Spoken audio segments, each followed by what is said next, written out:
Welcome everyone. Thank you for taking your seats.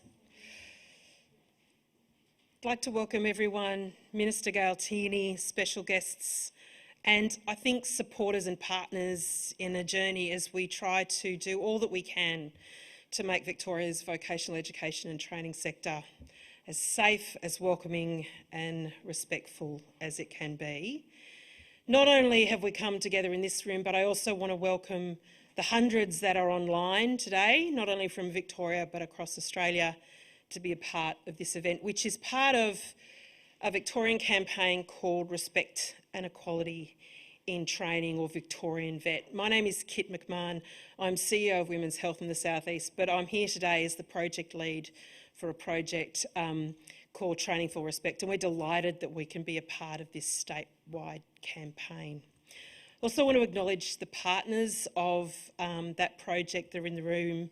I can see Victorian TAFE Association, I know our techers in the room, Women's Health East, I know our friends from Goulburn North East are on the line, and also the great team from Jesuit Social Services, the men's box as well. Just a bit of housekeeping. If at any time there might be things that come up that you need to take a break, please feel free to do so. Just take a break and walk outside. And if you need to, the phone number you can call is 1800-RESPECT, or of course Lifeline. Bathrooms are straight out the back, and if in the unlikely event there is an emergency, we just follow Yoni and Indy. They know what to do. They're just there controlling the bridge, as it were. I will stop talking now, and it's my joy to welcome Uncle Tony Garvey. And as we come with purpose, we thank you for taking the time out to welcome us to Naarm in this country. Thank you, Tony.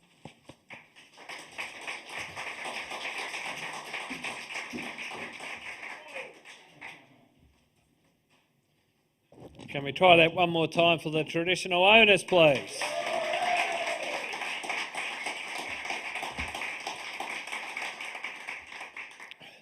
First of all, thank you very much for that warm welcome, and thank you all for inviting us here today. I think it's important we walk this journey together. Now we are a multicultural society. I'd like to start the event off with saying Wominjeka Waminjika to everyone. Wominjeka Waminjika in the Wurundjeri language means welcome. So welcome to all Indigenous and non-Indigenous people here today. I'd also just like to say I'm very proud and honoured to be here today, standing tall for my people once again, like I have done for 36 years and will continue to do so for the rights of our own country. My great-grandfather was the last Narangita for Wurundjeri. Narangita in the Wurundjeri language means last head tribesman leading our mob out at the mission at Corandurk, where I live today with my family. He took over from my great-great-uncle. My great-great-uncle was King Barrack. King Barrack was our fearless leader that took on the government for land rights in the 1800s, right up till 1903 when he passed.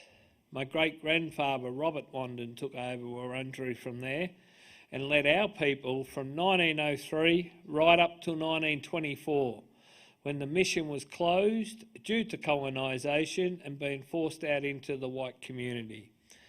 The Wurundjeri people, they are also a part of the Kulin Nation. So Kulin means men. In the Kulin Nation, we had our 5 language groups. We had the Wadawurrung to the west, the Coorong, who were the westerly neighbours to the Wadawurrung, Tanarong to the northeast, Bunurong to the southwest, and the Wurrung of the Wurundjeri territory that we stand on here today. The Wurundjeri lies within the cities of Melbourne, extends from the mountains of the Great Dividing Range, south of the Burrung to the Mordialloc Creek, west to the Werribee River, and east to Mount Baw. The Wurundjeri people, they have a social totem. It is Bunjil the eagle. Bunjil represented spiritual powers throughout many parts of Australia. Bunjil taught all the laws about life, behaviour and ceremonies to make sure that our culture would continue for all walks of life throughout Australia. So Bunjil was referred to as the creator of mankind. Bunjil created great people from the land. That is why we call the land our mother, or the mother of creation. Never can the land be taken away.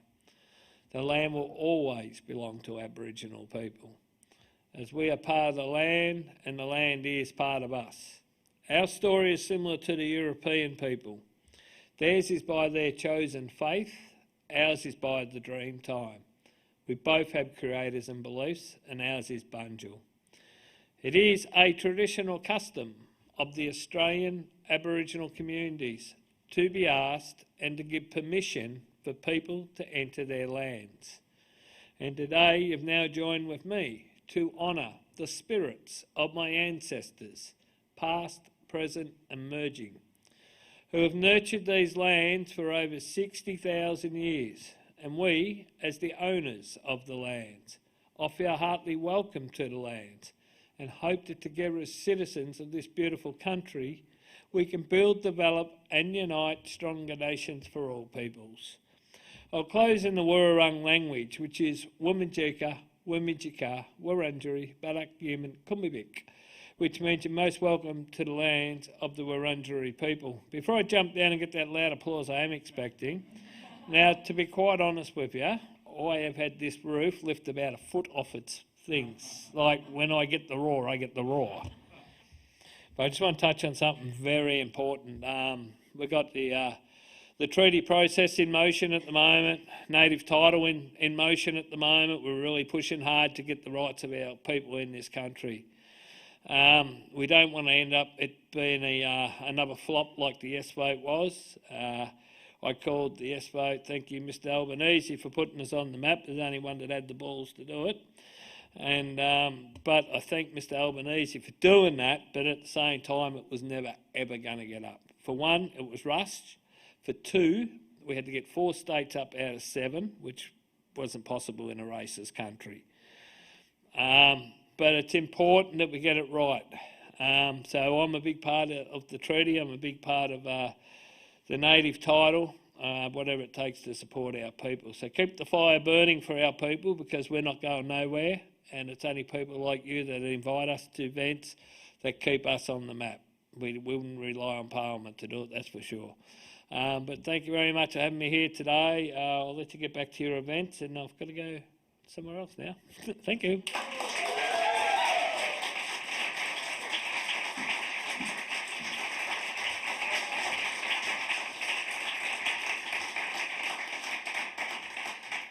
Thank you so much, Tony, for that warm, gracious welcome to country, and thank you also too for reminding us about the leadership of Victoria with treaty and with reconciliation as well. Really appreciate it. Thank you. It's now my great pleasure to introduce you all. In fact, I probably don't need to introduce the people in this room or many people online to, I think, one of the greatest advocates for vocational education and training in this state, if not the country. The Honourable Gayle Tierney, Minister for Training and Skills, has led this portfolio for a time, and I know put all her effort and work into it, and I know behind the scenes has done a lot around equality as well. So can you join with me to warmly welcome for our opening address the Minister for Training and Skills and TAFE, the Honourable Gayle Tierney. Thank you, Minister.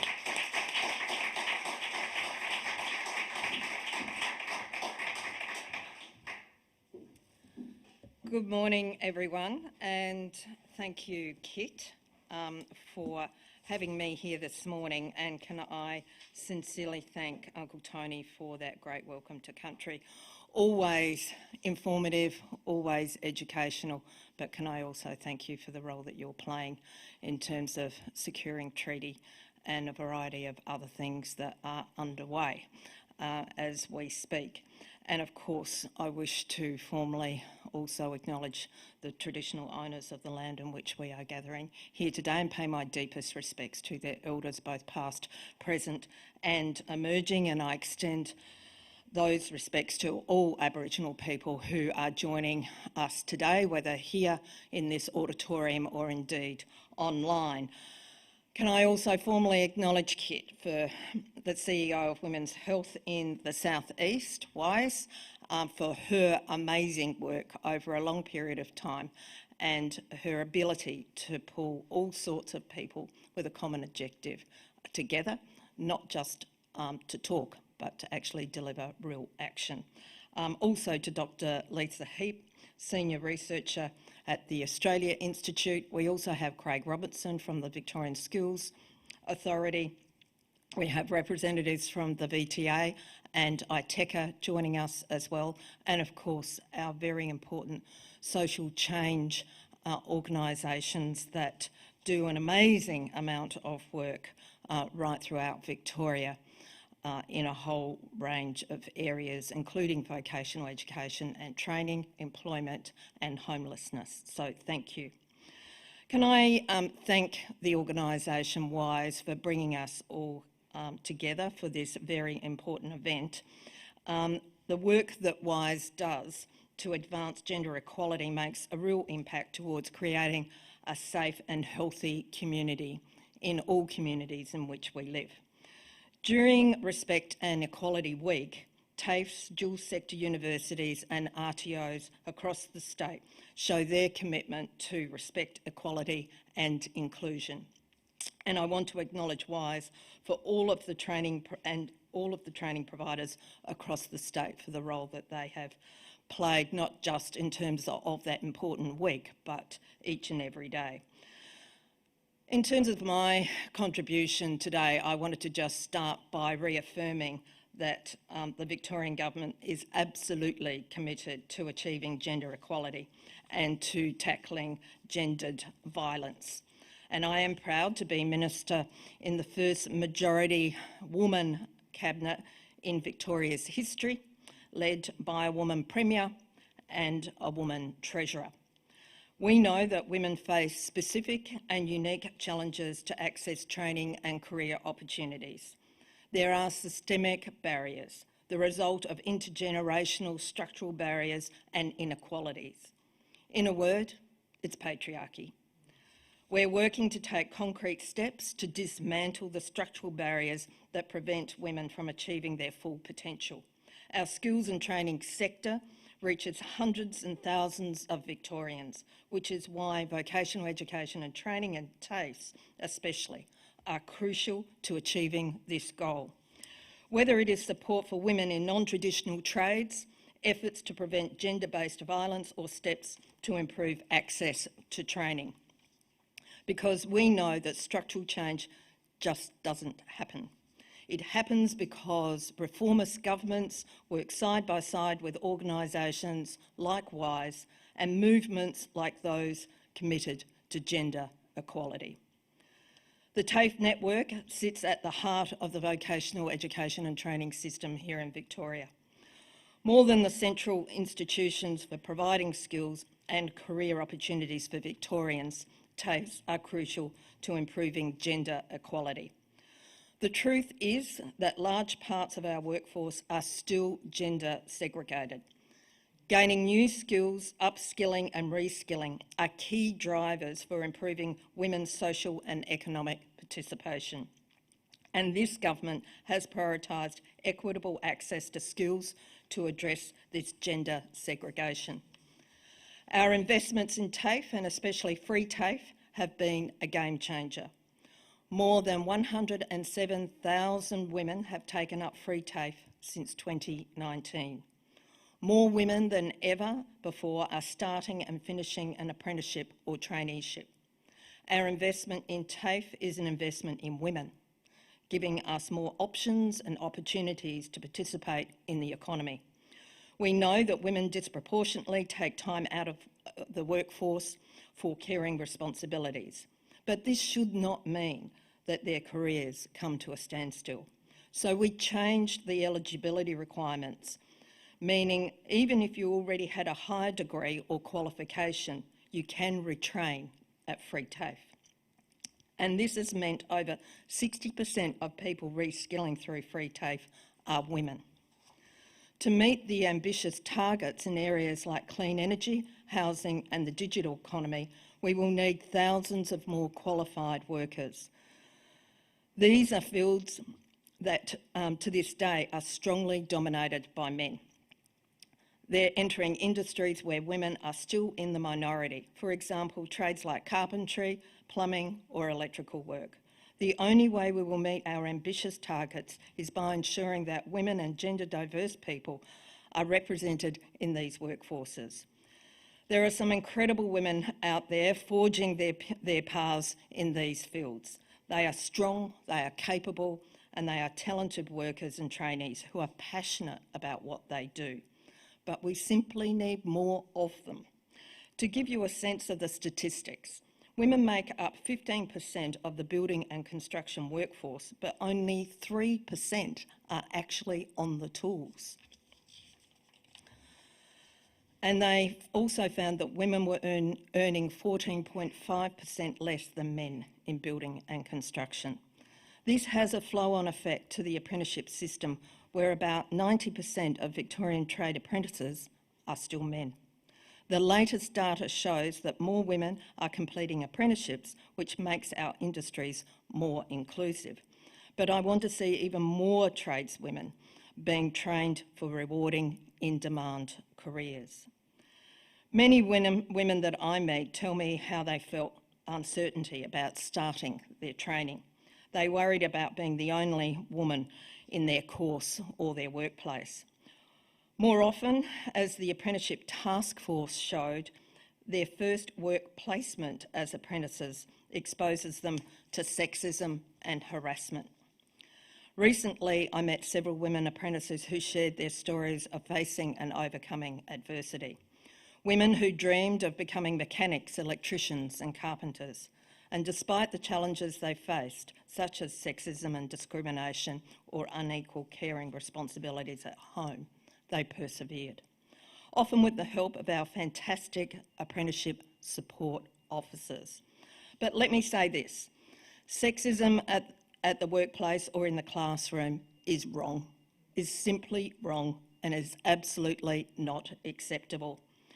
Starting something new is daunting enough without feeling the additional challenges because of your gender or race. This must change.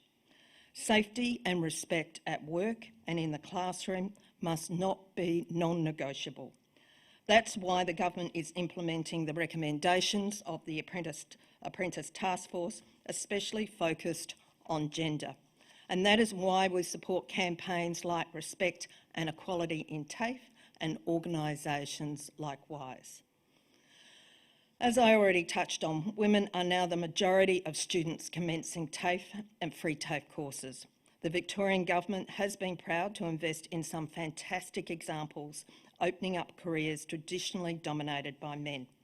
A recent Victorian Apprentice of the Year, Grace Jamieson, is one such woman. She gave up studying law to take up automotive studies at Bendigo Kangan TAFE and became an apprentice and is now having a rewarding career working on electric cars. Our Big Build apprenticeship program was also highly successful in providing opportunities to more than 370 women apprentices on our major projects, significantly higher than the industry average. And people like Leah Pearce, she was a former florist who gained skills and experience operating heavy-duty forklifts at the Melbourne Metro Tunnel Logistics Yard in West Melbourne. We've also, of course, supported the Women in Trades program delivered by Wodonga TAFE.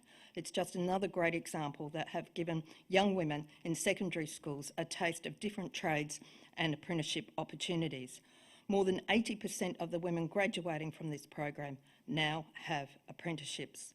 We've also seen women grow in participation in the electrical trades. The Women in Apprenticeships Victoria WAVE project commenced some time ago. It was a project in collaboration with the Victorian branch of the ETU, Holmes Glen TAFE, Trades Hall and Australian Women in Solar Energy and the Victorian Government. It was a targeted holistic approach taking engagement to placement, supported by strategies to attract, recruit, train and support and retain women into the electrical apprenticeship.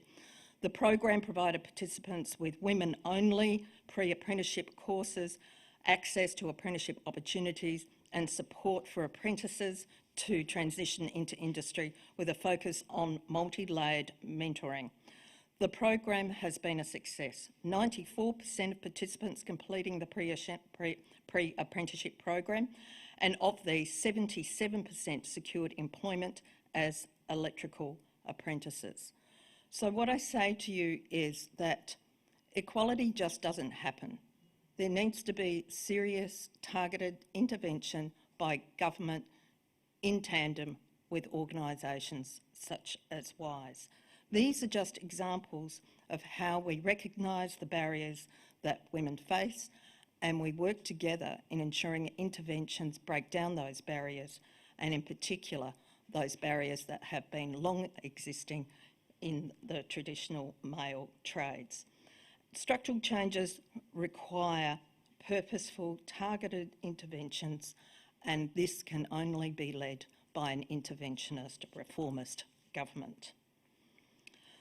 I also just wanted to touch on the Learn Local sector. Victoria has a fairly comprehensive adult community education sector, and it plays a very important role in the pre-accredited system. And of course, again, it's many women that make up that sector. There are over 200 sites where Learn Local courses are delivered, many of which connect women from migrant communities in particular, and they have the opportunity to build their literacy and numeracy skills, but also, of course, their confidence and their ability to move into employment or indeed move on to free TAFE. And again, if you're not familiar with this sector, please make contact with us today, and we'll hook you up with the key people in that area, because it does provide that serious pathway between women in community to the Learn Local sector, the TAFE sector, and ultimately the university sector. 69% of participants in Learn Locals are women, and that's out of an enrolment of 30,000 Victorians. The other thing that I just wanted to mention is that with the Learn Local sector, combining what they do with the existing programs that we have within the vet sector overwhelmingly, they are key in joining up the post-school sector here in Victoria. And again, I think that we are leaders in doing that with the agenda that the current federal government has outlined in respect to, they call it harmonisation, I call it the joined-up system. In any case, this government recognised that there are structural and systemic barriers to equality, not just for students, but also in the vocational education training sector and indeed TAFE. Historically, this is due to teachers and TAFE teachers being undervalued because of their gender. Recently, our TAFEs agreed to a new EBA with our wonderful TAFE teachers. In that EBA, we will continue to close the gender pay gap, as well as lead the way for important work rights like parental leave and family and domestic violence leave. Despite big strides forward, I want to recognise that there is more that needs to be done in our TAFEs and our VEC sector when it comes to our own workforce. I know that TAFEs and the Victorian TAFE Association are committed to further closing the pay gap and removing those barriers. This is a priority for me and for the Victorian government. And can I give a shout out to the teachers that I met at the Preston campus of Melbourne Poly this morning, many of whom have been there for over 20 years, and their commitment, their vocation absolutely shone through, and the applaud that they got from their students this morning in all areas that I went to was simply amazing. So again, thank you for their absolute commitment to their students, to the sector, and making sure that our Victorian TAFE system is the best in the country. Our government is very clear that there is no place for gender-based violence in Victoria. TAFEs and training providers have a vital role in promoting and modelling gender equality and creating environments that are free from gender-based violence. The Respect and Equality in TAFE guide, led by Our Watch in collaboration with Victorian TAFEs and supported by government, takes a whole of TAFE approach to preventing violence against women. We know that gendered violence and violence against women is caused by and impacted by many different issues. But fundamentally, I believe that many of the drivers are the structural, systemic barriers that I've touched on. and so require active government interventions. That is why this government is taking action to implement significant reforms to not only support victim survivors of gendered violence, but also to address those structural drivers. Gender equality and justice is a central commitment for this government, and skills and training with TAFE at the centre is the key to reducing and removing the systemic barriers that women face. Every learner must have the right to learn in a safe and respectful environment and have all the training and study options available to them. Educators have the right to go to work and feel safe and respected, free from violence and harassment. I want the key message you take away today to be this. This government acknowledges and values the vital work that you all deal with, that you all tackle in terms of these systemic barriers, and this government stands alongside you. We know that it takes a collective effort and needs the commitment of a reformist government to create a Victoria where women can thrive.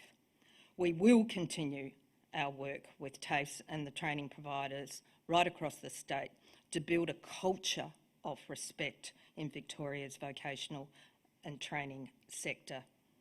And I wish you well because, as we know, we have achieved a lot, but the moment that you stand still, you have to keep on fighting for what you have, not to mention what you need to get for others, for future generations, as Tony well knows. Thank you.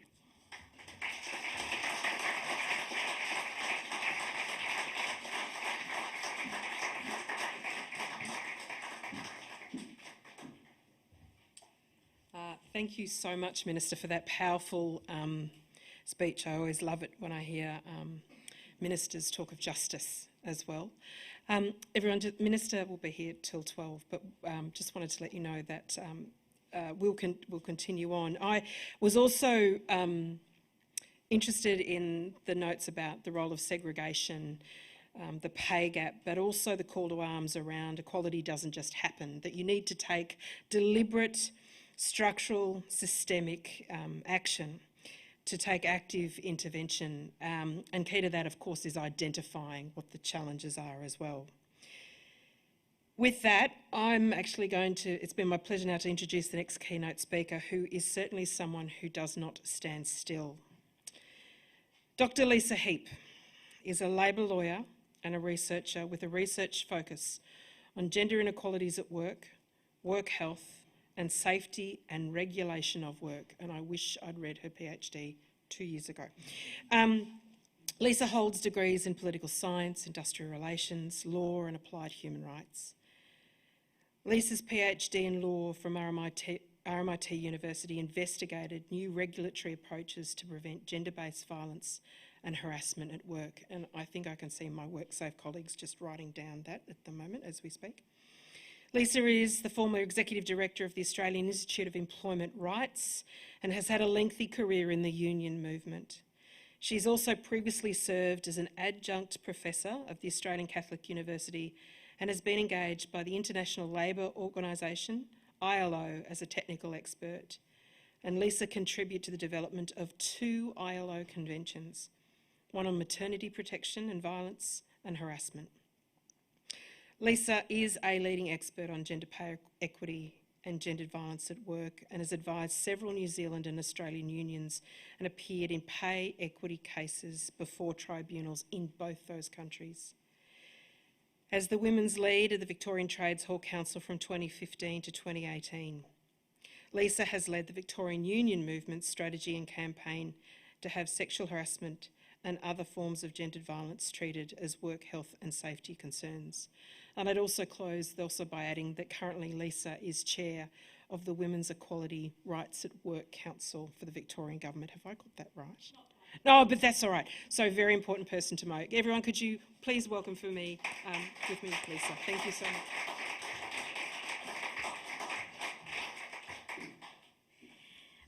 I just want to say that I said to Kit I'd send her across a short biography, and she said, no, I've got that. And I would never have expected someone to go through that much detail, so I'm not sure if it's thanks or not. So thank you very much, though, for the invitation to be here.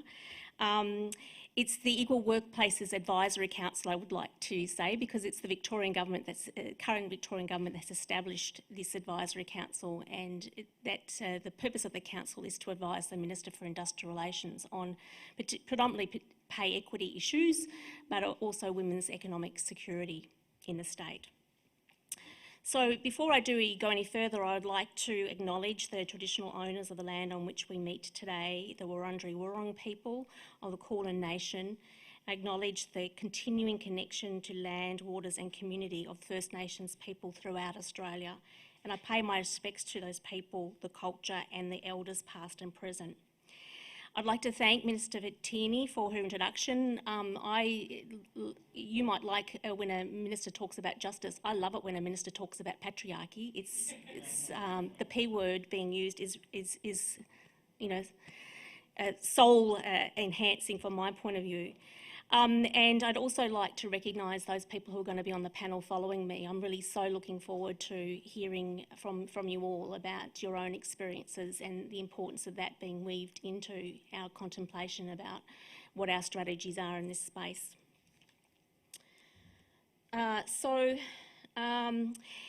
This is the unpaid announcement. You may not have heard of the Centre for Future Work, but you might have heard of the Australia Institute, one of Australia's leading progressive think tanks.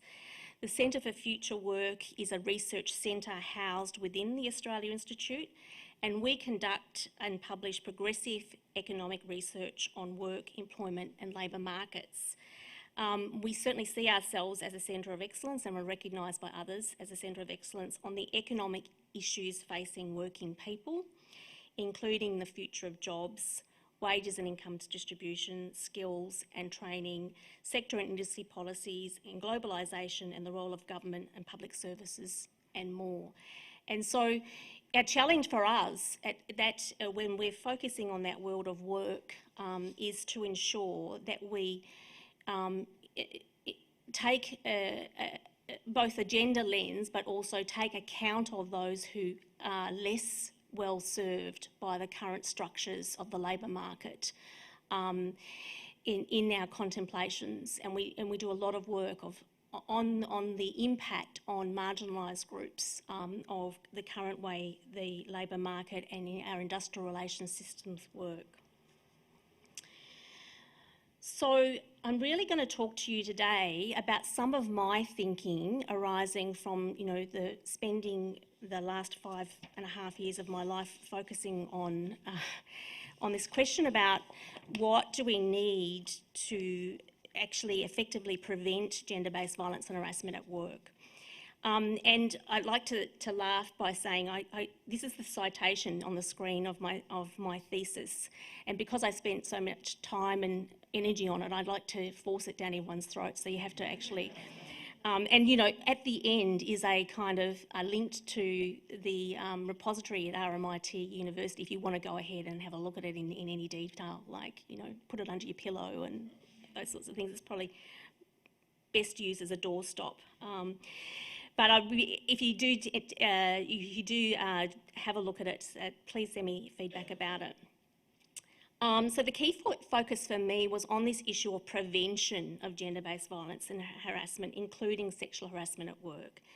And the decision to conduct this research was born out of my observation and frustration that women who were experiencing violence and harassment at work had very few opportunities to seek redress for harm, but they'd also experienced that the organisations within which they worked didn't seem to be taking responsibility for preventing what in my mind was clearly a work health and safety issue, because it was injuring workers at an astounding rate, and we were just ignoring the fact that sexual harassment and other forms of gender-based violence was injuring workers, and yet there was no focus from our work health and safety system on preventing that from happening. And my question was why? And, when you think about it, the only regulatory response that we really had in any form was to refer individuals who'd experienced sexual harassment at work to the anti-discrimination law arena.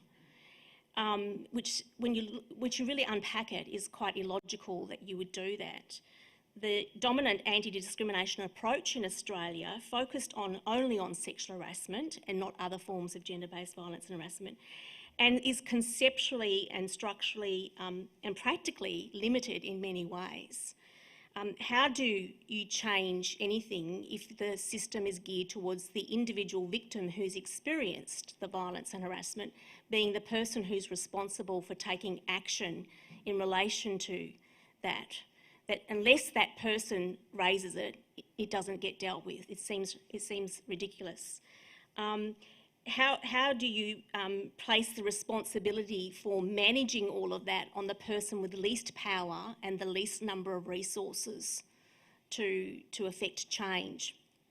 And why don't you have duties on those who have the resources and the power to make changes? That is, business owners and managers within organisations. So it seems quite, now when we step back from it, when we see that the law around sexual harassment in Australia, which was innovative at the time when it was brought in, really didn't facilitate what we would hope, which is to prevent gender-based violence and harassment. So taking that into account, I looked at 3 contemporary innovations and asked the question, are they likely to be more effective in preventing gender-based violence and harassment at work? And those 3 approaches were the new ILO Convention on Violence and Harassment, the Respect at Work agenda within Australia, and the Victorian Work Health and Safety approach. Oh, and so, and just briefly, my findings, spoiler alert, is that there are major flaws in all of them. And in summary, my concern is that regardless of the way people are talking about the problem and talking about the drivers of the problem, the systems of regulation that we are putting in place are focused mainly on the behavioural and cultural dimensions of the problem, ignoring the institutional and the structural dimensions of gender at work, and that won't lead, therefore, to a more effective prevention approach. I found that a regulatory approach designed to prevent gender-based violence and harassment should ensure that all of the key dimensions of gender power structures that operate in a particular context are identified and addressed, and that the issue of the conditions of work that create the conditions of violence are not dealt with adequately in any of the approaches investigated. And this is key to my approach. That is that the way you organise work, the way you organise funding, the way you organise ratios at work, the way who does what work, those sorts of things are fundamentally at the heart of the structural dimension of what's driving gender-based violence and harassment. And unless we address the conditions of work that allow the conditions of violence and harassment to flourish, then we'll be having some difficulties. And I think I'll probably say at this stage, and these things make me a little bit unpopular in various circles, but I just want to say it's this problem, this structural problem that we've got, it's not about mental health or well-being of people. It's about sexism, misogyny, racism, homophobia.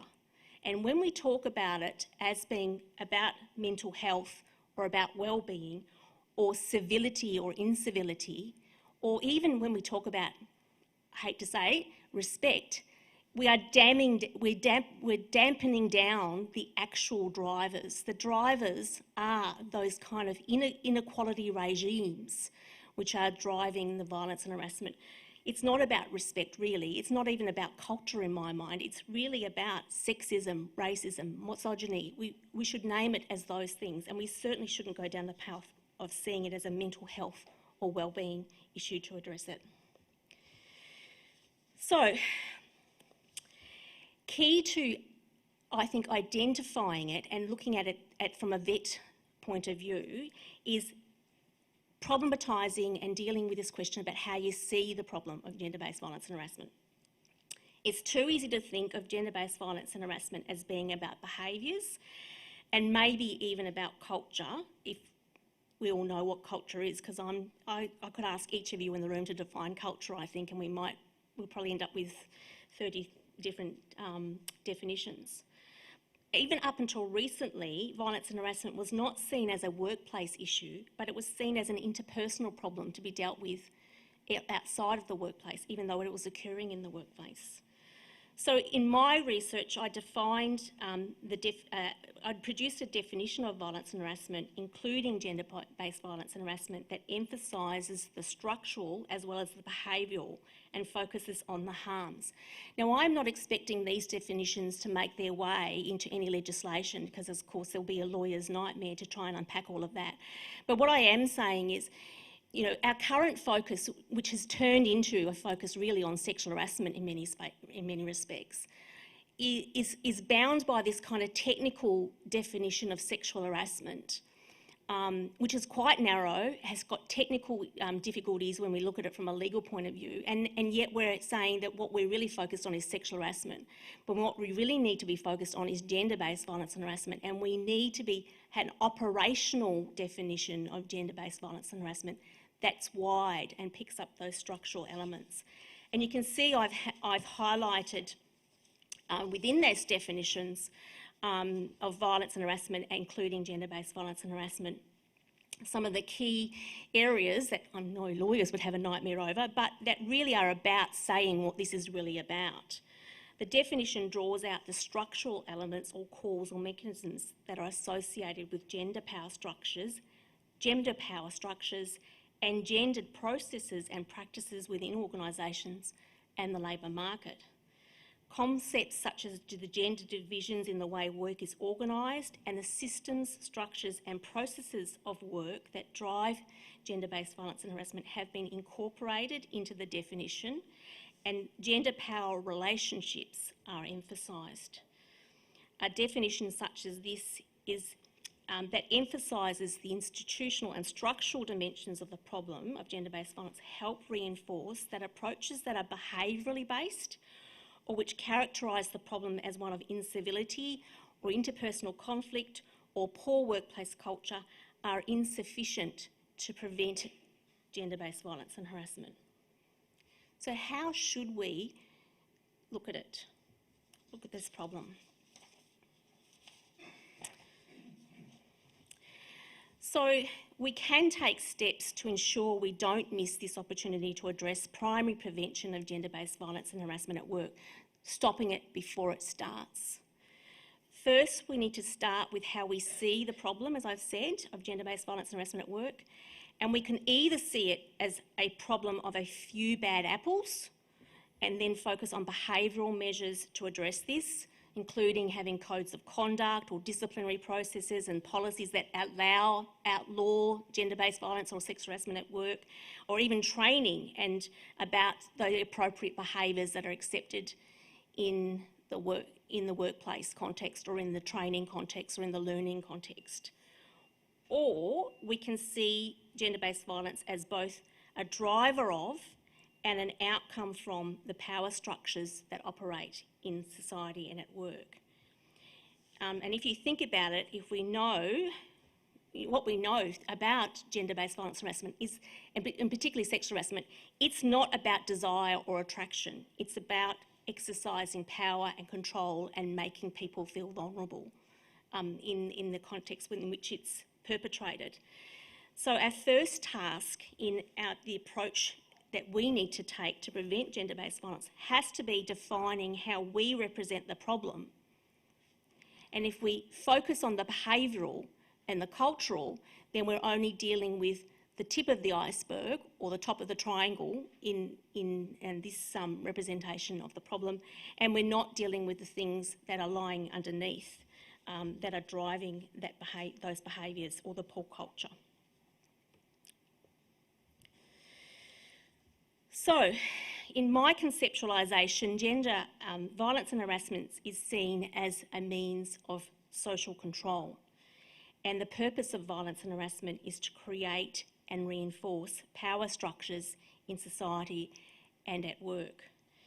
And violence and harassment is both an outcome from the operation of gender power structures and the power structures of neoliberal capitalism, and a tool to reinforce these power structures. So once we start thinking about it being about power, then we have to think about who's exercising power and in what context they're exercising power. This conceptualisation of the problem of gender-based violence and harassment automatically requires a broader investigation into how the patriarchal gender order and neoliberal capitalism benefit from reinforcing divisions within our society, at work, in our education and training systems, and between individuals. So what I'm saying is, like, even if you think about the way work is organised, capital benefits from divisions. It benefits from precarious work. It benefits from insecure work. It benefits from paying people, largely women, less than what their skills and responsibilities would normally deliver if they were valued correctly. So we've got to accept that there are powerful forces that benefit from the way it is now and may be resistant to changing the way it is now. So to address gender-based violence, you have to deal with these power structures, seeking to transform them. And this is where I'm having a little bit of a kind of debate in my own mind about some of the initiatives I'm seeing are occurring around. I know that at the moment there's a moment in time where people are feeling very nervous about talking about transformative objectives. Even talking about equality or being equal, in some people's definitions, same treatment, being equal, there's a nervousness. I can feel a nervousness out there about it, but we have to keep our transformative ideals. It's not good enough for women to be treated as men, but for all of us to be better off at the end of the process, to transform the current structures. The current structures aren't working for working men either. Let's just be honest about that. Young men, it's not working for them if they're different. I've worked with young men in the construction industry who, are sort of being paralysed by the machismo and the dynamics in that industry. So it's not working for many people apart from those who are at the top and benefiting from the system. So when we're looking at these power structures, it becomes an obvious question: how do the conditions of work, like insecure work or precarious work, like inadequate staffing or teaching ratios, like the way work is funded, create and reinforce the conditions where violence and harassment can flourish and are central? So, with that in mind for you all, the question that I've got is how can the settings of vocational education be strengthened to address the drivers of workplace gendered violence? So I'm getting to the point that you asked me to talk about. And the answer, in my mind, which sounds simple on one hand, but is complex, I know, is to build the institutional apprehension of gender in the sector. How does gender as an institution, and when I say that as an institution, it's order, the laws and the rules of gender, operate in the labour market, in the sector, in vet organisations, in various work contexts within the sector, and in the social relations at work and study that you're responsible for.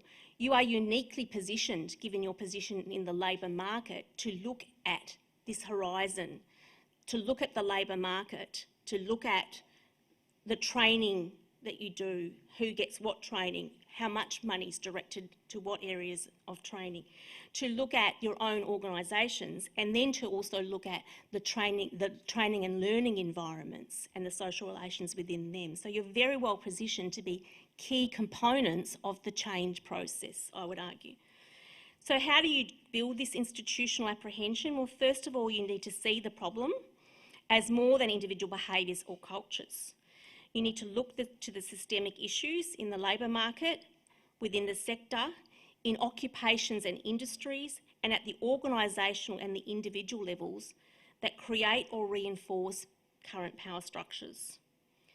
You need to accept that you can identify hazards of gender-based violence and harassment and assess the risks, implement controls, and I emphasise here controls beyond policy and procedures and training, to eliminate and prevent gender-based violence and harassment at work, and to ensure your approach includes primary, secondary and tertiary prevention strategies. At the moment, most of the strategies I see are focused on secondary and tertiary measures, not on preventing things before they happen, not preventing the violence and harassment before it happens. At the organisational level, you need to work with work health and safety reps and unions to develop the capacity to see and address the gendered risks, and at the sector level, work across government, employers and unions to address labour market forces. So it's not a lot to do. And I've just put this up here to sort of say to you, I think it's manageable from the point of view of you can do this. It can seem overwhelming, but if you use something like this as list, you can identify your risks. You can identify the risks, whether it be the risks that you're responsible for if you're at that level that looks out into the labour market, or you're in the area that's looking at how skills are valued, or you're in the area of developing programs, or you're in the area of delivering training within the sector. You can identify how gender operates at work by looking at things like the divisions of labour, or who does what work, how work is remunerated, what things are valued, and the divisions in decision making, who's in power and control, and how a decision is made and whose voices are heard. You can look at how traditional or underlying views about work impact. We've got to break down this male breadwinner model that's still at the heart of our industrial relations system and the way we value and see work. We've got to look at definitions of skill, what's seen as skill and what's not seen as skill, particularly in terms of the gender impact of that. Definitions of merit that are also infused with masculine constructs, policies that make part-time work or flexible work arrangements difficult, systems and processes that reinforce culture of sexism, hypermasculinity, homophobia or transphobia. Interactions, we can deal with it we can deal with the interactions level as well, but we can't only deal with interactions between men and women and women and women and men and the like. If we're only focused on that, and I'm worried that that's where the respect to gender is taking us, just to looking at those interactional levels, then we'll be missing all the other things, areas for opportunity for reform. And so finally, I'll just say, or second to finally, I'll just say, I think it's a three-stage process that you need to take in the sector. First is to create the institutional apprehension of gender at work. And I really mean delving into that, because I think people are talking in the area now and there's kind of level of understanding at one level, and people know they should be across this, but it's not really understanding what that really means. And to be able to see those dimensions of gender power structures that operate in your area in this sector, whatever it be. Have a look at all that, have a look at that table of ideas where you could start and see which factors are in play. And you need to address those. And you need to have a transformative objective seeking to transform power structures that interact with and reinforce the gender hierarchies inside and outside of work. And without that transformative objective, we will not address the drivers of gender-based violence and harassment. And finally then, and this is the scary bit on one level, however I will end on a hope, we can see exactly why there is a need to focus on power and the institutional dimensions of gender and the need for transformation. It's playing out before our very eyes. In the US, it's providing a chilling example of what happens when those who hold power seek to reinforce their privilege. The first quote on that list is from the presidential decree when President Trump came in. One of his first actions was to make this decree, which effectively demonised gender equality diversity, equality, and inclusion and access provisions and initiatives happening that were funded by the state in the US. The second is a recent notice from the National Institutes of Health cancelling a $2.5 million research grant which is focused on why there has been an increasing risk for suicide in children, especially those children who report a minority sexual orientation, gender identity or gender expression. Just look at the language in that. And the third is from the US Department of Education website, the US Department of Education website. This is what they have on their website. On this site, they also have a list of the notable actions that have been taken since the Trump regime has come in. They include the dissolution of the Department's Diversity and Inclusion Council, the dissolution of the Employee Engagement, Diversity, Equity, Inclusion, Accessibility Council within the Office for Civil Rights, the cancellation of ongoing DEI training and service contracts, the withdrawal of the Department's Equity Action Plan, the placement of career department staff who've been working in the DEI area on paid administrative leave, and the identification and removal of 200 web pages from the department's website that house DEI resources and encourage schools, this is their language, and institutions of higher education to promote or endorse harmful ideological programs. So diversity, equity, inclusion and access programs have been labelled as harmful ideological programs. So for me, this is the actual picture of power structures of patriarchy and neoliberal capitalism happening in front of us, writ large, and creating an environment within which power structures, creating an environment which violence and harassment can flourish. And so my ending on the hope is that basically saying the only solution to that and things like that is that we stick together and we keep working collectively on these initiatives. We really do have to enforce the institutional and the structural, because if we just deal at the behavioural, it'll be so easy to unwind everything. And that's my challenge to you all, is to see if whether we can work together on that. Thank you.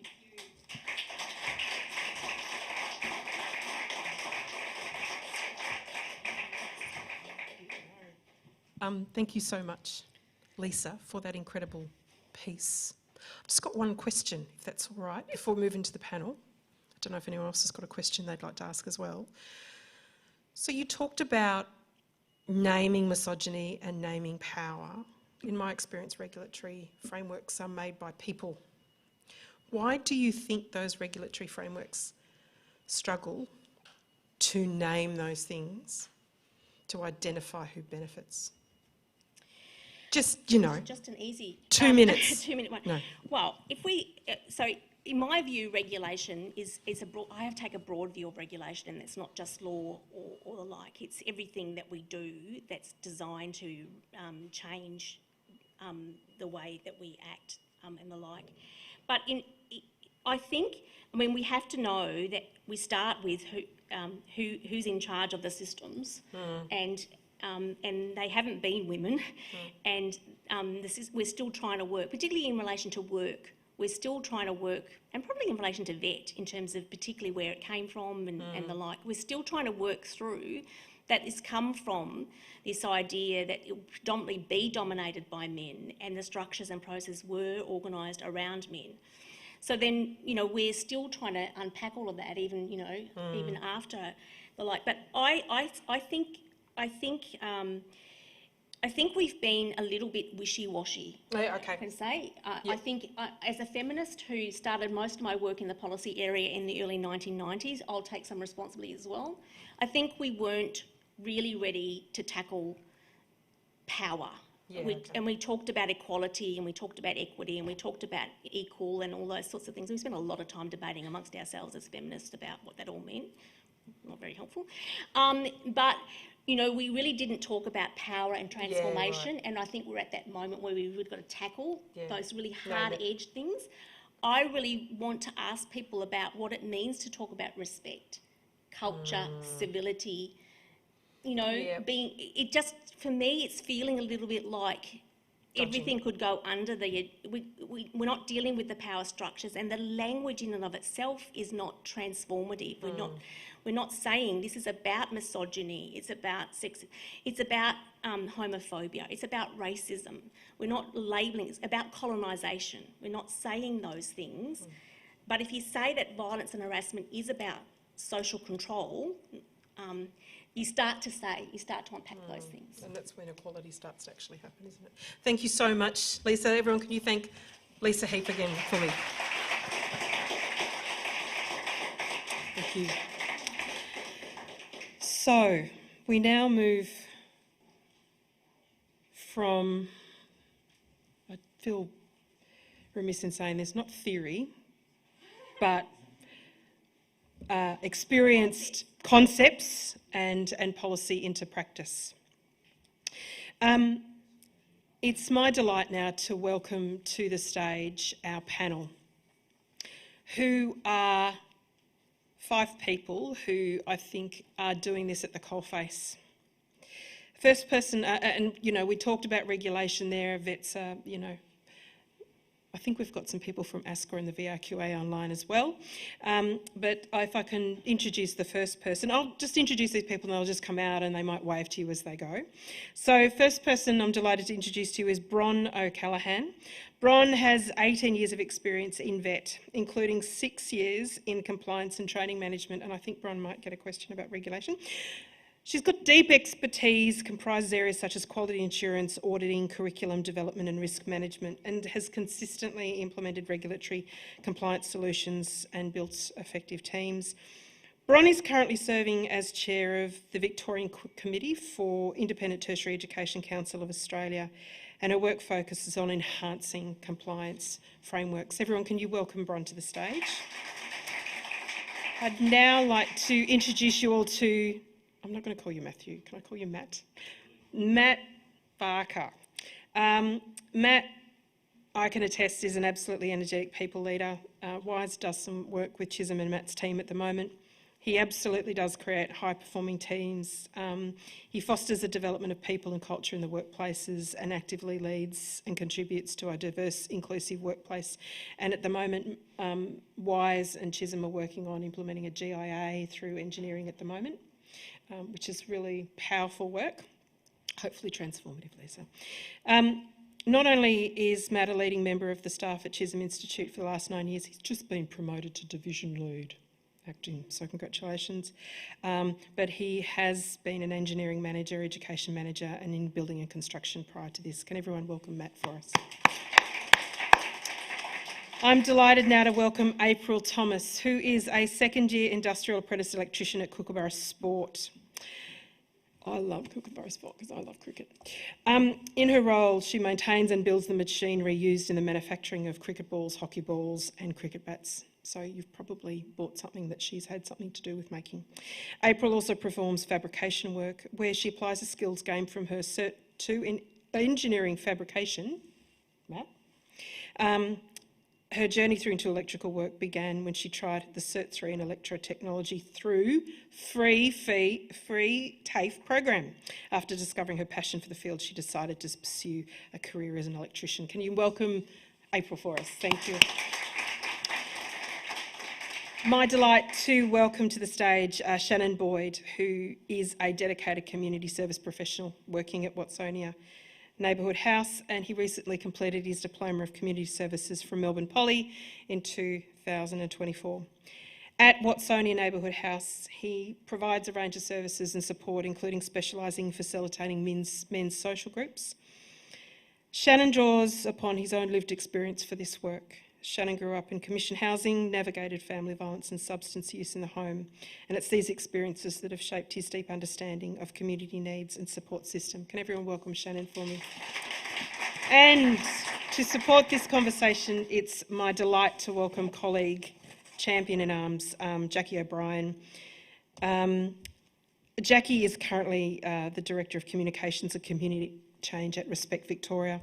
She's established a career in policy, advocacy and communications, including with the Victorian Government, Zoos Victoria and Murray Stopes International Reproductive Choices, where she led the development of the world's first reproductive coercion white paper. Can everyone welcome Jacquie? And I will hand over to you. Thank you very much, Kit, and hello to everybody online and everybody here. It's a beautiful day here in Naarm in Melbourne, and I'm absolutely delighted that I get the privilege of speaking to these four panellists. We've spoken a lot about systems, transformative systems, patriarchy, power and control, and now we're actually going to speak to four individuals who I feel in their own way, beautiful, special way, are smashing the patriarchy in their places of work and places of influence. So I'm really excited to talk to each of you today, and hopefully we'll have some time for questions and comments from the room and online as well. Lisa set the context really beautifully with what's happening globally. We are seeing a pushback on diversity, inclusion and equality initiatives. We're also seeing, probably more so than ever before, a lot of conversations about gendered violence happening, and particularly gendered violence in the workplaces. We've seen a lot of the media reporting of what's happening in construction industry, particularly here in Victoria. We've also seen a lot about what's happening actually in hospitality industries as well. So whilst this is uncovering a lot of the really significant and severe issues that are happening, it's good that we are actually uncovering them and talking about them. So it's my delight to talk to each of these individuals today, because they are going to give unique perspectives on the work that they do, on workplaces, on training environments and all of the incredible things that they do, but the challenges that they also come up against as well. So I'm going to start with a question, and Lisa had touched on it before. Respect and equality, they're big terms. They mean a lot to different people in different ways. They can often be misused as well, or used as umbrella terms. So I'm really interested. I'm going to ask each of the panellists to define what they mean by respect and equality within their work. So I'm going to start with you, Bron. Thank you. Look, from my perspective, it's really just operating with integrity and without bias in everything we do, but particularly in the training sector. It's incredibly important that everybody has the equal opportunity to education and their chosen pathway, whatever that may be.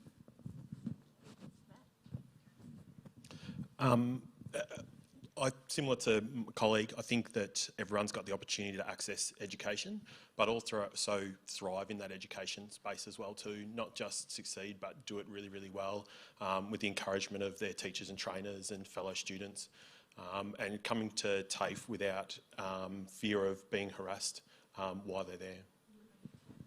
April. Somewhat similar is a place where people feel safe and comfortable in their environment, and once you feel safe and comfortable you can learn so much better, and just a nice comfortable space to go to every day.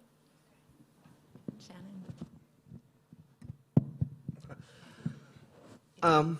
Yeah, so I think a judgment-free environment and somewhere where somebody can be open and, like Matt said, use the term unbiased, to be able to feel that they can get the best out of their education.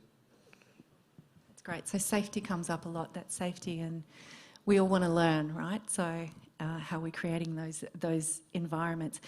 I'm going to start with you, April and Shannon, because I really want to, for those of us who are working in behaviour change, and a lot of work in gender equality and preventing gendered violence is about behaviour change. It's really about understanding people's motivations, and the motivations in this context of the motivation to learn what the vocation that you've gone into. So, Shannon, can I start with you?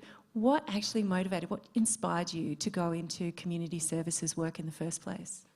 So that would be a combination of things. It'd probably start from my younger background.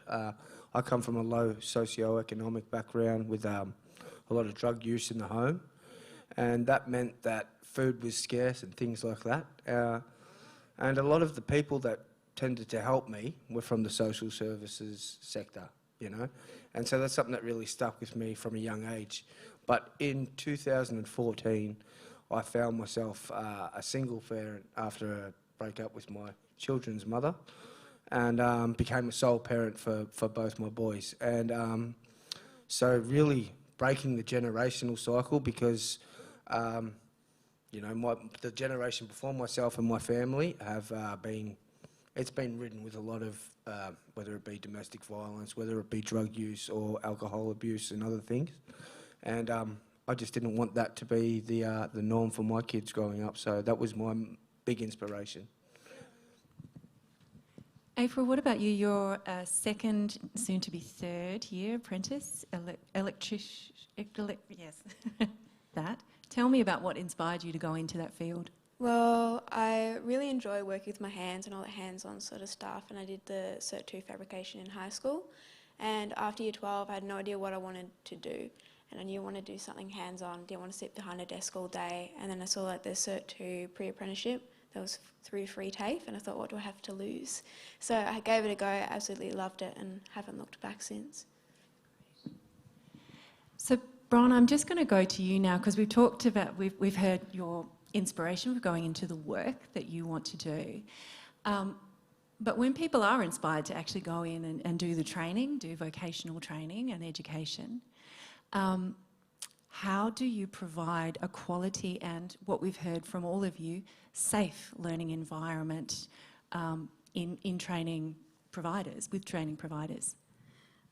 Well, in history with past organisations that I've worked with, it's really about looking at everybody as an individual, ensuring that you are providing that safe environment, wraparound services that may be that in need to support a young person's journey in particular, but not always just young people, and ensuring that you are operating without bias and that you are looking at each individual's journey and where they would like to get to, and working to their strengths as well, because everybody has them. Sometimes they come into education and through history of their previous education, they might not even know what their strengths are. So it's really about drilling down to that individual and what their pathway is and providing them with that opportunity to learn.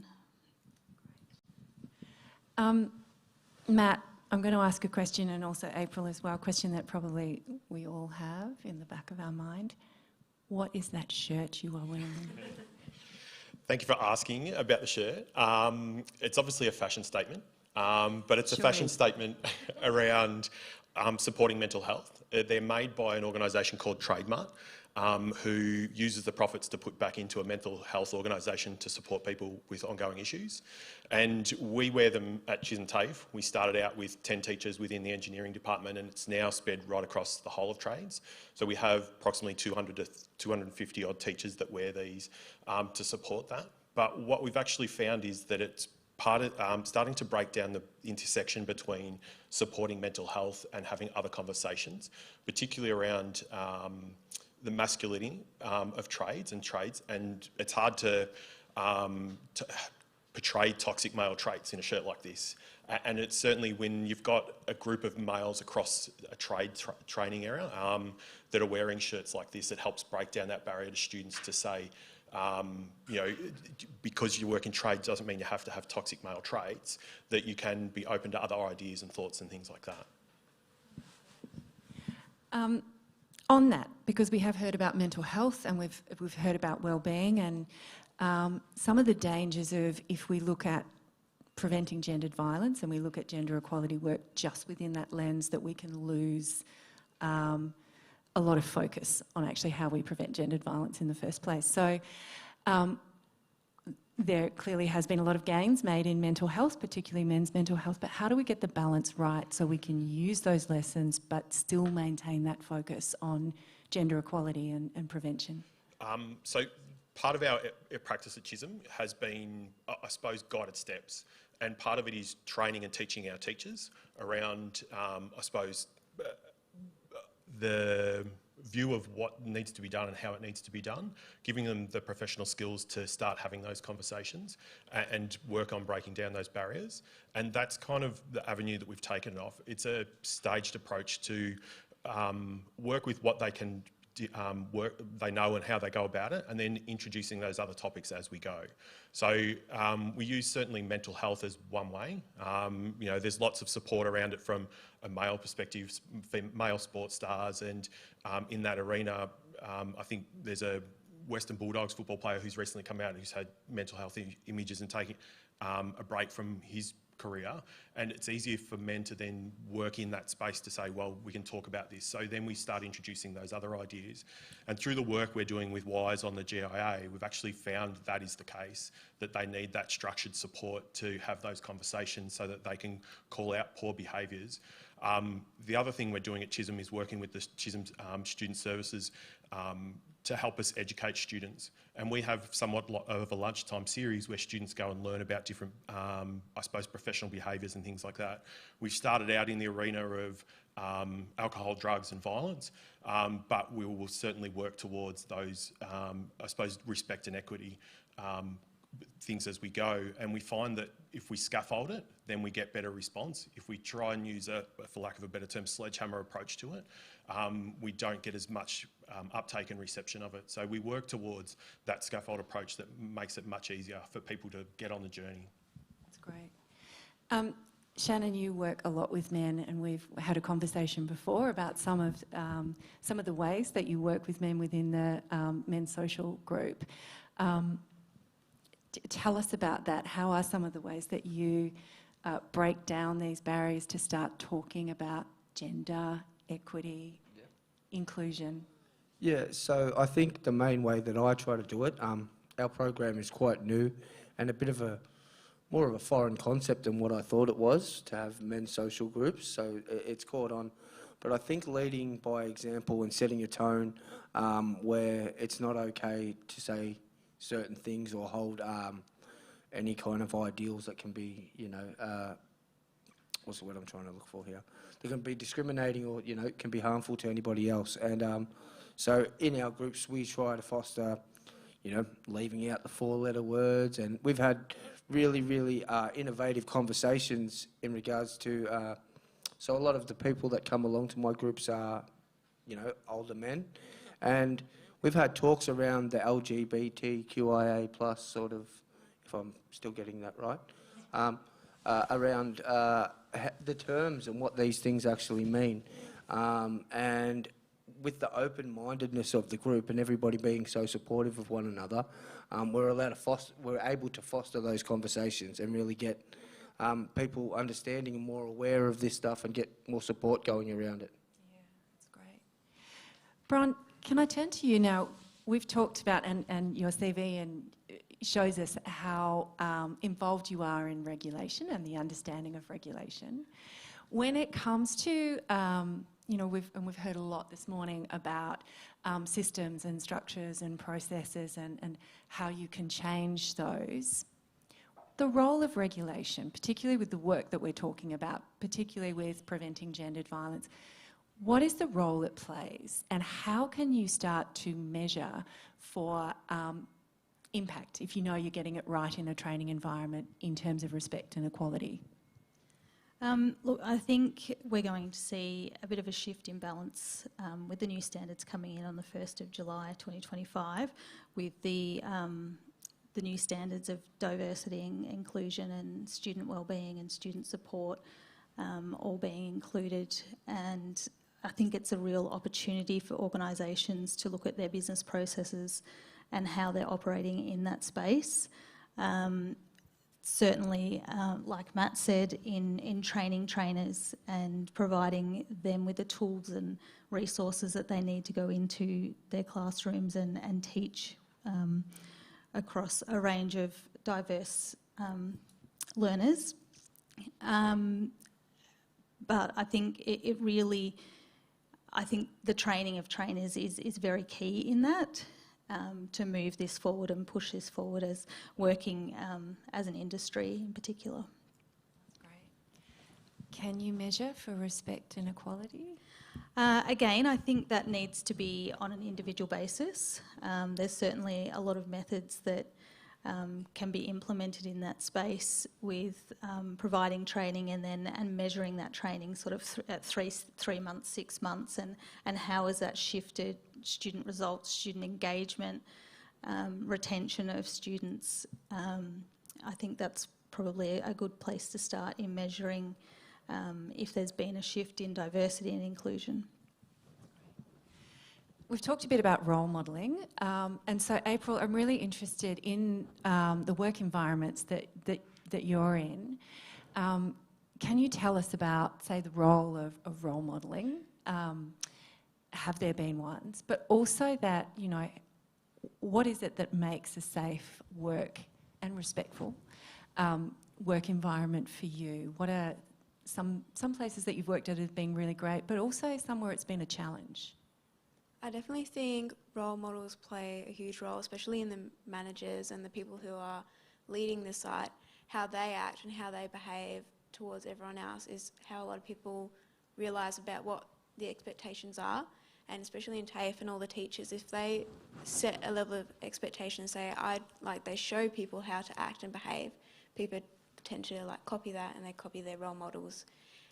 But yeah, some of the bad experiences have been where the teachers and students lack that connection or that respect, and then the classroom just gets out of hand and all that sort of thing because they don't look up to the person in charge. And I feel like, yeah, there just needs to be that education or something where they can bring people together and realise, hey, that's not okay, the way of behaving, and try and get more people to realise that, you know, there's a lot of sexism underpinning a lot of their behaviour or trying to look good in front of their mates. And that's like a big topic, and I'm not sure how to handle that, but yeah, it's definitely there. Matt, just thinking about that, you know, how do you do that in a classroom setting, preparing people for work? I certainly think hiring the right teachers is the starting point. I think hiring people that have those traits, it's hard to change their mindset. So I think certainly hiring the right teachers that are going to come on that journey with you. And we've certainly done that at Chisholm. Within the engineering department, we have several female teachers. We have females represented within leadership, and I see that as key part of our journey. I think you can't be what you can't see, and I think that's very much part of it. But I think it's an education process of both the teachers and the students. And April's right, there is certainly that undertone of sexual harassment through trades, and it's breaking down those barriers around behaviour and teaching students that it's not acceptable to come to TAFE and express those views and concerns and make the environment toxic for others. And I think empowering the teachers that are there to give them the power to stamp those out and be supported by management when they do. We constantly have conversations with employers around those behaviours and make sure that it's very clear that it's not welcome in that environment. We want an environment that's a great place to work, a great place to study. And, you know, if you look at the customer service model, we want repeat customers. We want students to come back to Chisholm on their lifelong journey. And in order to do that, they have to have a great experience. And so part of the view that we're taking is ensuring that is the case. And that means basically getting rid of sexual harassment and promoting respect and equality for those that attend. So preparing people for going into, say in your case, work sites, and Bron, really interested in your views as well when you're actually preparing students. Obviously, once they leave that classroom, they're going into places where there's their existing power structures, there's existing cultures that happen that can be difficult. And if you are young, how do you actually prepare them to either deal with that safely for themselves, but also where they feel they need to call it out? How do you prepare someone for that going into a new trade? I think that's probably the toughest part of empowering students, is that calling it out. It takes a certain level of confidence to be able to do that and acknowledge that behaviour I'm not comfortable with and speak out to it. So again, I think embedding these values and this belief into the curriculum helps. And I think, again, the students seeing the teachers calling out the behaviour, you avoid examples like April highlighted, that students don't have to tolerate it. And if the teachers are empowering to do it, then the students hopefully follow suit, and then they're following those behaviours as well. Look, I think for we used to always run by the model of getting students work ready, and within that we would have discussions in the classroom about what you will see and experience when you go into the workplace, and open discussions around, particularly for working with young people, have they already experienced that? How did they handle that? And then working through how can you handle that in a different way to support yourself, because you really have to advocate for yourself, because there's not always somebody else to advocate for you. So just providing them with the tools and the confidence to be able to go into the workplace and advocate for themselves. And Shannon, how do you safely call out disrespect or discrimination? I feel like the way that I do it is just by simply being open. If you have a look at me, obviously, I like to think of myself as a stereotype smasher. You know what I mean? So if you take a look at me from head to toe, you might have all sorts of assumptions, or or a judgmental person might. But just being down to earth enough to say, hey man, that's not okay, and it's not something that I agree with, and especially when I can talk about the programs that I facilitate, it's not something that will be tolerated in our programs.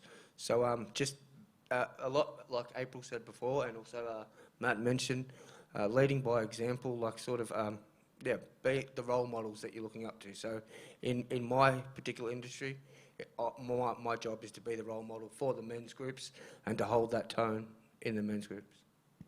Who role models you?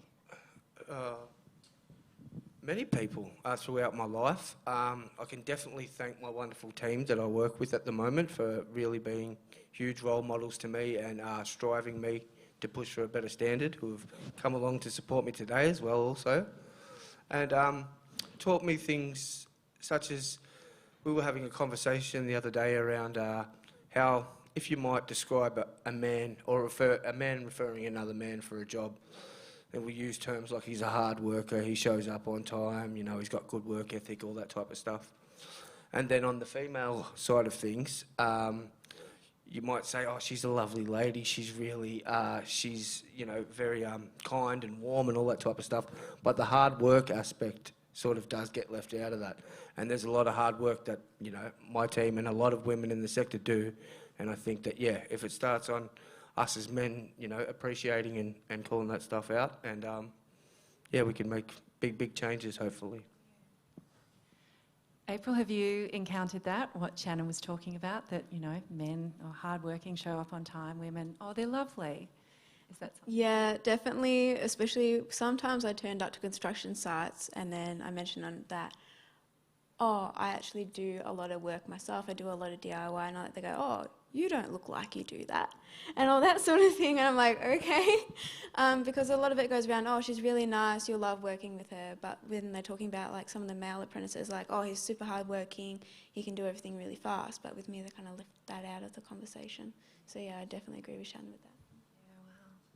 Yeah, wow. I'm just looking at Kit now to see if there's any questions or comments that we want to put to the panel. Do we have any? Yeah, we do. Great. Are we happy to take questions from that? All right.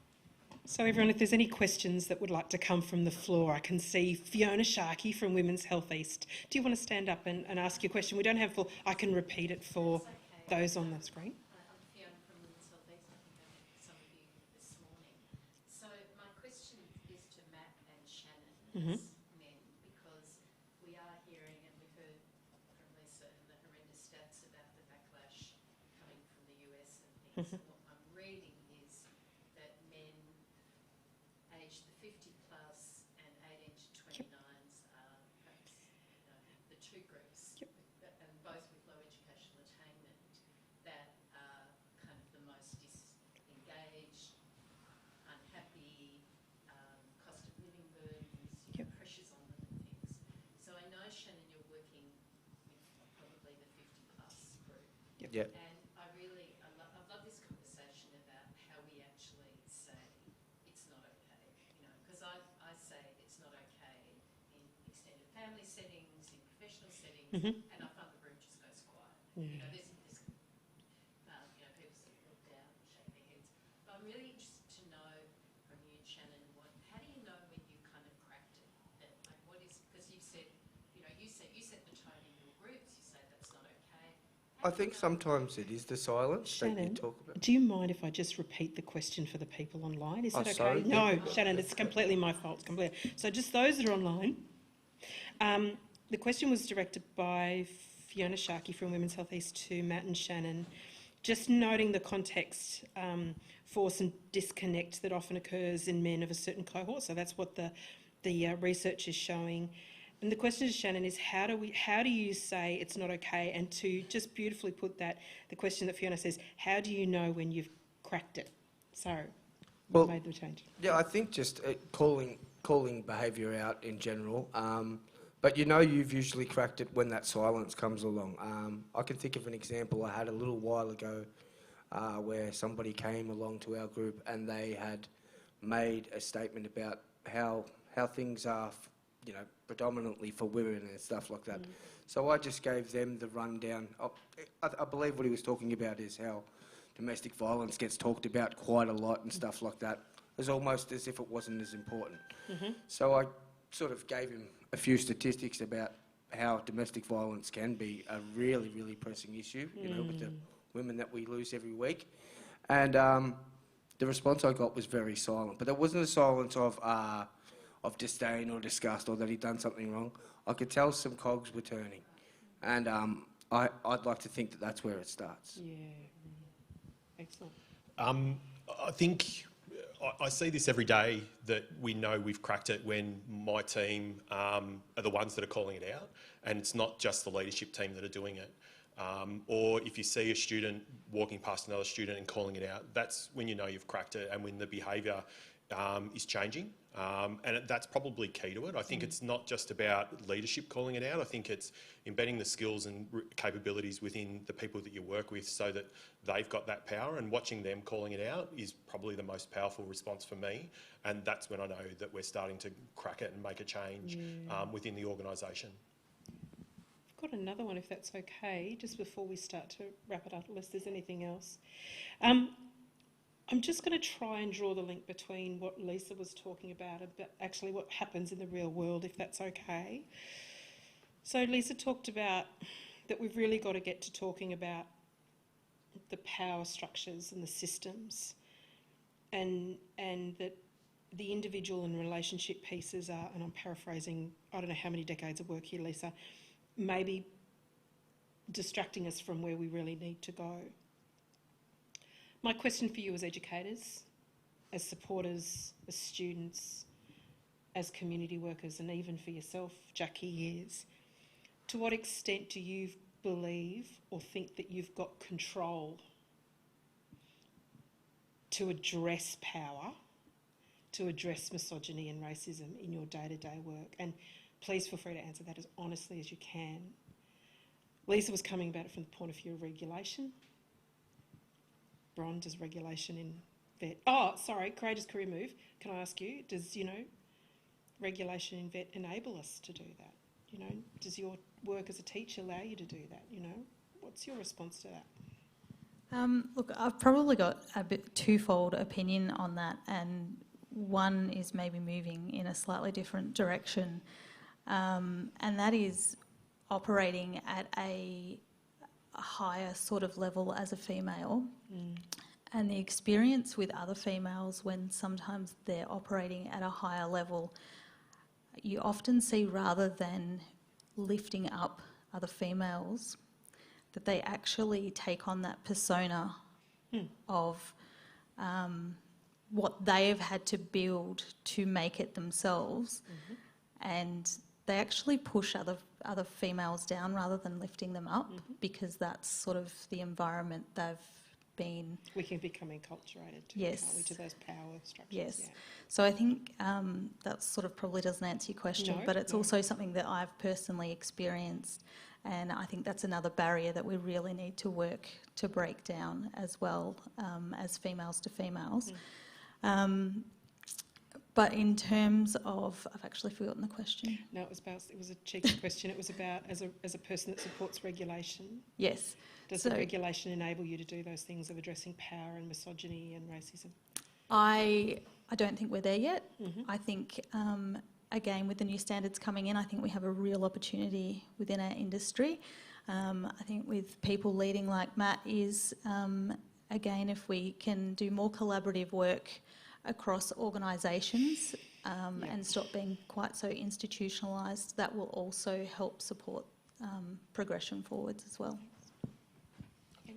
I certainly feel that Lisa's right in that we need to address both the individual behaviours and the organisational behaviours. I certainly, while at the coalface we address the individual behaviours to single it out and to call it out, but it also is for the greater benefit of the student cohort. But at an organisation level and at a TAFE Victoria level, we're certainly missing that collective resource to say this is how we're going to address that. And while a lot of TAFEs and a lot of organisations are doing some great individual work, as a collective I think that's missing, and that's probably what Lisa hinted on. That's key to making sure that it's... Was that what you were hinting about, Lisa? She's nodding. Lasting and longevity, so that we don't have to have this conversation anymore, that it's embedded deeply within our behaviours and that we see greater behaviour change across, I suppose, generations, so that we do see, you know, in an ideal world, a 50-50 ratio of females and males across student bodies, across teaching, across leadership within VET organisations, so that we've got better outcomes for a whole range of people within that organisation. I definitely agree. It's hard for me to say anything about it because I'm a student and an apprentice, and with an apprentice, if you look at the hierarchy, I'm right at the bottom. So I don't have the opportunity to call things out as much because there is that fear that's so much embedded in the culture of you can't speak out because you don't want to be seen as soft, and you don't want to be seen as that, oh, she's just a woman, she's a whinger, all those sorts of stereotypes. You just, because when you're sometimes the only woman on site, you sometimes have to feel like you have to toughen up and be more bolder and more masculine, when in reality it should be able to be yourself and be able to call those things out and create a nice, safe environment. I'm very fortunate in the way that I can say I fully feel supported to be able to call it out in my workplace. I have, as I mentioned before, a wonderful team of women. My particular workplace is very female dominated. So obviously the ideas of gender equality and stuff like that are always floating around there. And I'm fortunate enough that I run my own programs, so I can set the tone for that narrative as well. So yeah, I think that I very much feel that I'm able to access and call it out in my industry, fortunately. Amazing, thank you. Jacquie, did you have anything to say before we wrap it up on this? I was actually going to ask each of the panellists Yeah, just one. please, I'll get out of It's the a road. magic wand question or comment. If you had a magic wand, we did have politicians here, we have policymakers, we have a number of people who have influence tuning in. If I gave you a magic wand and there's one thing that you could change in the work that you do, or one thing that you could overnight achieve, what would it be? Bron? I think just respecting everybody for who they are. Like everybody, we're all made up of the same on the inside. So how we present or project or the choices that we personally make shouldn't affect how we move through our life. So really just focusing on everybody as an individual and appreciating them for who they are. I think the tools and resources to support teachers to have the conversation. And I think embedding respect and equality into the curriculum, the way we do with other soft skills like communication, teamwork and things like that, I think really ensuring that it's in the curriculum and getting those skills embedded will then hopefully shape the conversation and the culture that we're creating. Probably more about education and educating people on what is okay and what isn't okay, and giving people resources and a nice, kind, safe environment for everyone to come to work every day, no matter what their background or what they identify as. Can I just ask the question again? Yeah, sure. If you had a magic wand and you could achieve whatever you wanted in the work that you're doing overnight, what would it be? Doesn't just have to be one thing. What would it be? It would be that that it becomes just more acceptable that, you know, men can talk to each other, and also through the work that I do, to just make an impact on people. I mean, that's not a magic wand thing, that's legitimate, but I just want to make a personal impact on the people that I come into contact with. That's great. Well, you do. I know that you all make incredible impacts on the work that you do. Thank you so much. Can everybody join me in thanking this amazing panel for their insights? Amazing. And I'll hand back to you. Thank you, and huge thank you to Jacquie who facilitated that with such care. Thank you. Colleagues, it brings us to an end of our session. Thank you to those in the room. Thank you to the amazing group that are online. I could see the numbers rising on the line as we go. So this will be recorded. It'll be online for us to share.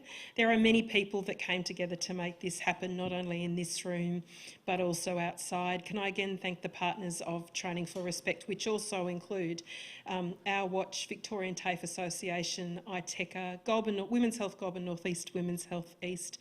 And I also want to do a shout out to WorkSafe.